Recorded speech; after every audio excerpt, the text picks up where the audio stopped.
V P Singh, Chandrashekhar ಮತ್ತು Manmohan Singh ಕ್ಯಾಬಿನೆಟ್ನೊಳಗೆ minister ಇದ್ದವ್ರು ಅವರ ಬದ್ಧತೆ ಭಾಳ, ಪಂಚಾಯತ್ ರಾಜ್ ವ್ಯವಸ್ಥೆ ಬದ್ಧತೆ ಭಾಳ, ಅವರ ಅಧ್ಯಕ್ಷತೆಯೊಳಗಿರುವಂಥ ಇದ್ದಾಗ ನಮ್ಮ ದಣ್ಯರು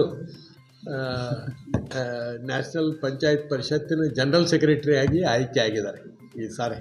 ಹಾಗಾಗಿ 18ನೇ ಮಹಾಸಮ್ಮೇಳನವನ್ನು ಇಲ್ಲಿ ಗದಗಿನೊಳಗೆ ಏರ್ಪಾಡು ಮಾಡಿದ್ವಿ. ಸುದೈವದಿಂದ ಗದಗಿನೊಳಗೆ ಈಗಿನ ಮುಖ್ಯಮಂತ್ರಿಗಳಿಗೂ ಬದ್ಧತೆ ಇದೆ. ನಮ್ಮ 5th ಫೈನಾನ್ಸ್ ಕಮಿಷನ್ ಚೇರ್ಮನ್ರಾದಂಥ ನಾರಾಯಣ ಸ್ವಾಮಿಯವರಿಗೂ ಸಾಕಷ್ಟು ಬದ್ಧತೆ ಇರುವುದರಿಂದ ನಾವು ಈ ಸಂಸ್ಥೆಗಳನ್ನು ಬಲಪಡಿಸುವಂಥ ಒಂದು ಸುಸಮಯ ಬಂದದ ಅಂತೇಳಿ ನನಗೆ ತಿಳಿದಿದೆ. ಅಂಥ ಪ್ರಸಂಗದೊಳಗೆ ಇವರು ನಮ್ಮ ಕರ್ನಾಟಕ ಪಂಚಾಯತ್ ಪರಿಷತ್ತಿನ ಕಾರ್ಯಾಧ್ಯಕ್ಷರಾಗಿ, ಅಧ್ಯಕ್ಷರು ಯಾವಾಗಲೂ ಕನ್ಸರ್ನ್ ಮಿನಿಸ್ಟರ್ ಇರ್ತಾರೆ, ಪ್ರಿಯಾಂಕಾ ಖರ್ಗೆ ಅದಾರ, ಇವರು ಕಾರ್ಯಾಧ್ಯಕ್ಷರು. ಇವ್ರ ನೇತೃತ್ವದೊಳಗೆ ನಾವೆಲ್ಲ ಈ ರಾಜ್ಯದೊಳಗೆ ಕೆಲಸ ಮಾಡ್ತಾಯಿರ್ತೀವಿ.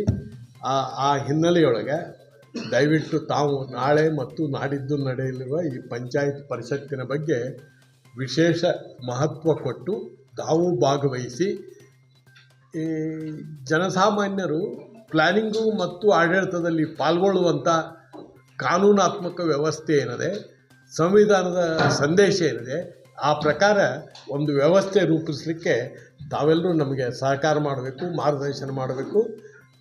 ನಿಮ್ಮ ಪತ್ರಿಕೆಗಳ ಮುಖಾಂತರ ವ್ಯಾಪಕವಾದ ಪ್ರಚಾರವನ್ನು ಮಾಡಬೇಕು ಅಂತೇಳಿ ತಮ್ಮಲ್ಲಿ ಕೇಳಿಕೊಂಡು, ವೇದಿಕೆ ಮೇಲೆ ಆಸೀನರಾಗಿರುವಂಥ ಸುಬೋಧ್ ಖಾನ್ ಸಾಹೇಬರು ಮತ್ತು ನಮ್ಮ ವರ್ಕಿಂಗ್ ಪ್ರೆಸಿಡೆಂಟ್ರಾಗಿರುವಂಥ ಚವ್ಹಾಣ್ ಸಾಹೇಬರು, ಡಾಕ್ಟರ್ ಚವ್ಹಾಣ್ ಸಾಹೇಬರು ಮತ್ತು ನಮ್ಮ ವೆಂಕಟರಾವ್ ಗೋರ್ಪಡೆ ಸಾಹೇಬ್ರನ್ನ, ಆಮ್ಯಾಗ RDPR ಯೂನಿವರ್ಸಿಟಿ ವೈಸ್ ಚಾನ್ಸಲರ್ ಆದಂಥ ಡಾಕ್ಟರ್ ನಾಡಗೌಡ್ರನ್ನ ಮತ್ತು ತ್ರಿಪುರಾ CLP ಲೀಡರ್ ಅವ್ರು ನಮ್ಮ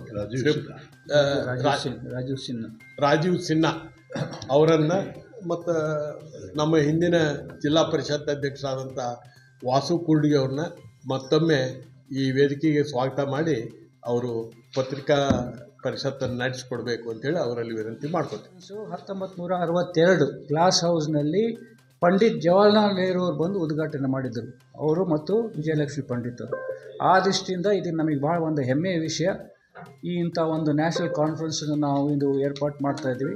ಮತ್ತು ಇನ್ನೊಂದಂದರೆ ಈ ಗದಗ ಯೂನಿವರ್ಸಿಟಿಯಲ್ಲಿ ಮಾಡೋದ್ರಿಂದ ತಮಗೆಲ್ಲ ಗೊತ್ತಿದೆ, ಗದಗ ಪಂಚಾಯತ್ ಮಹಾತ್ಮ ಗಾಂಧಿ ರೂರಲ್ ಡೆವಲಪ್ಮೆಂಟ್ ಮತ್ತು ಪಂಚಾಯತ್ ರಾಜ್ ಯೂನಿವರ್ಸಿಟಿ ಇಡೀ ದೇಶದಲ್ಲಿ ಇದು ಮೊದಲನೇ ಒಂದೇ ಯೂನಿವರ್ಸಿಟಿ ಈ ರೀತಿ ಇರೋದು, ಅಲ್ಲಿ ಎಲ್ಲಿ ಇಲ್ಲ. ಆದ ಕಾರಣ ಈ ಯೂನಿವರ್ಸಿಟಿಗೆ ಮತ್ತು ಅದರ ಜೊತೆಗೆ ಕರ್ನಾಟಕ ಪಂಚಾಯತ್ ರಾಜ್ ಪರಿಷತ್ತಿಗೆ ಒಂದು ರೀತಿಯಿಂದ ಏನಂತೀರಿ ಅವಕಾಶ, ಸ್ಥಾನಮಾನ ಕೊಟ್ಟು ಈ ಒಂದು 18ನೇ ಆಲ್ ಇಂಡಿಯಾ ನ್ಯಾಷನಲ್ ಕಾನ್ಫರೆನ್ಸಲ್ಲಿ ಭಾಗವಹಿಸಲಿಕ್ಕೆ ಅವಕಾಶ ಮಾಡೋದ್ರಿಂದ ಈ ಎಲ್ಲರಿಗೆ ಒಂದು ಇದು ಆಗ್ತದೆ. ಮತ್ತು ಮುಖ್ಯವಾಗಿ ಆಲ್ ಇಂಡಿಯಾ ಪಂಚಾಯತ್ ರಾಜ್ ಪರಿಷತ್ತಿಗೆ ಒಂದು ಪರಿಚಯ ಮಾಡಿಕೊಂಡು ಮುಂದಿನ ದಿನಗಳಲ್ಲಿ ಅದು ಪ್ರಾಸ್ತಾವಿಕ ಭಾಷೆಯಲ್ಲಿ ಹೇಳ್ತೀವಿ, ಮುಂದಿನ ದಿನಗಳಲ್ಲಿ ಈ 73-74ನೇ ಸಂವಿಧಾನ ತಿದ್ದುಪಡಿಯನ್ನು ಹೇಗೆ ಬಲವರ್ಧನೆ ಮಾಡಿ ಇವತ್ತು ಪಂಚಾಯತ್ ರಾಜ್ ವ್ಯವಸ್ಥೆ, ಲೋಕಲ್ ಸೆಲ್ಫ್ ಗೌರ್ಮೆಂಟನ್ನು ಯಾವ ರೀತಿ ನಾವು ಸ್ಥಾಪನೆ ಮಾಡೋಕ್ಕೆ ಸಾಧ್ಯ, ಅದ್ರ ಬಗ್ಗೆ 2 ದಿನದ ಕಾನ್ಫರೆನ್ಸ್ ನಾವು ನಡೀತಾ ಇದ್ದೇವೆ. ಮುಖ್ಯ ಉದ್ದೇಶ ಕಾನ್ಫರೆನ್ಸ್ ಇದೆ, ಬರೀ ಭಾಷಣ ಮಾಡಿ ಹೋಗೋದಲ್ಲ. 30 ವರ್ಷದಿಂದ 73-74ನೇ ತಿದ್ದುಪಡಿ 1992ರಲ್ಲಿ ಆಗಿದ್ದು, ಈಗ 33 ವರ್ಷ ಆಗಿದೆ, ಅದೇ ಮಾತಾಡ್ತಾ ಇದ್ದೀವಿ. ಆದರೆ ಲೋಕಲ್ ಸೆಲ್ಫ್ ಗೌರ್ಮೆಂಟ್ ಇದುವರೆಗೆ ಸ್ಥಾಪನೆ ಆಗಿಲ್ಲ. ಆದ ಕಾರಣ ನಾಳೆ 2 ದಿವಸದ ಕಾನ್ಫರೆನ್ಸ್ನಲ್ಲಿ ಈ ಲೋಕಲ್ ಸೆಲ್ಫ್ ಗೌರ್ಮೆಂಟನ್ನು ಸಕ್ರಿಯವಾಗಿ ಎಂಪವರ್ಮೆಂಟ್, ಸಬಲೀಕರಣ ಮಾಡಿ ಜನರಿಗೆ ಯಾವ ರೀತಿ ಒಂದು ಆಡಳಿತ, ಮಹಾತ್ಮ ಗಾಂಧಿಯವರ ಕನಸು ಏನಿದೆ ಗ್ರಾಮ ಸ್ವರಾಜ್ಯವನ್ನು ಯಾವ ರೀತಿ ಸ್ಥಾಪನೆ ಮಾಡಲಿಕ್ಕೆ ಸಾಧ್ಯ, ಅದ್ರ ಬಗ್ಗೆ 2 ದಿವಸ ಚರ್ಚೆ ಆಗ್ತಾ ಇದೆ. ದಯವಿಟ್ಟು ತಾವೆಲ್ಲರ ಸಹಕಾರ ಕೊಟ್ಟು ಇದನ್ನು ಒಂದು ಯಶಸ್ವಿಯಾಗಿ ಮಾಡಲಿಕ್ಕೆ ತಮ್ಮ ಎಲ್ಲ ಸಹಕಾರ ಇರಬೇಕಂತ ತಮ್ಮಲ್ಲಿ ವಿನಂತಿಸುತ್ತಾ, ಈಗ ಮಾನ್ಯ ಹಿರಿಯರು ಸುಬೋಧ್ ಖಾನ್ ಸಾಯೇಜಿಯವರಿಗೆ ಇದು ಪತ್ರಿಕಾಗೋಷ್ಠಿಯನ್ನು ನಡೆಸಿಕೊಳ್ಳಲಿಕ್ಕೆ ಆಹ್ವಾನ ಮಾಡ್ತಾ ಇದ್ದೀನಿ. सबको नमस्कार करता हूँ. As All India Panchayat Parishad being introduced you is born in 1958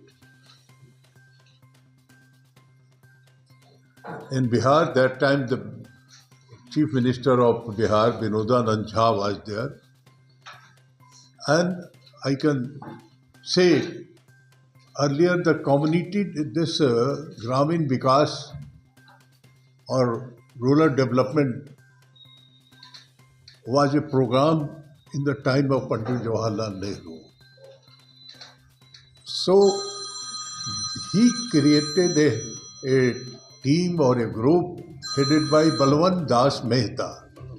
Balwant Das Mehta, Balwant Rai Mehta was a cabinet minister in Pandit Jawaharlal Nehru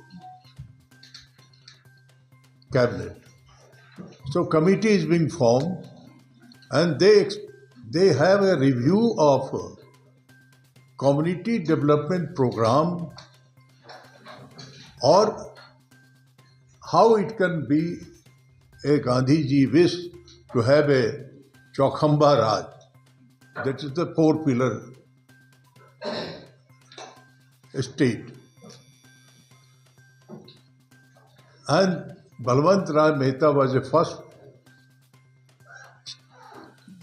chairman of the All India Panchayat Parishad. Then Jayaprakash Narayan was his chairman.